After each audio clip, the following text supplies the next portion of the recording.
ตังมุทิสาอรหันตังสัมพุทธังเราทั้งหลา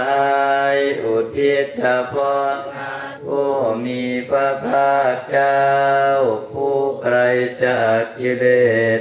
ตรัสรู้ชอบได้โดยพระองค์เองแม้ปรินิพพานนานแล้วพระองค์นั้นสัทธาอาคาลสมาอนาคาริยังปปาชิตาเป็นผู้มีศรัทธาออกบวชจากเรือนไม่เกี่ยวข้องด้วยเรือนแล้วตัสมิงภะคะวติพระมัจจริยังจารามาประพฤติอยู่ซึ่งพรหมจรรย์ในพระผู้มีพระภาคเจ้าพระองค์นั้นภิกขุนังสิกขาสาเทวสมาปนา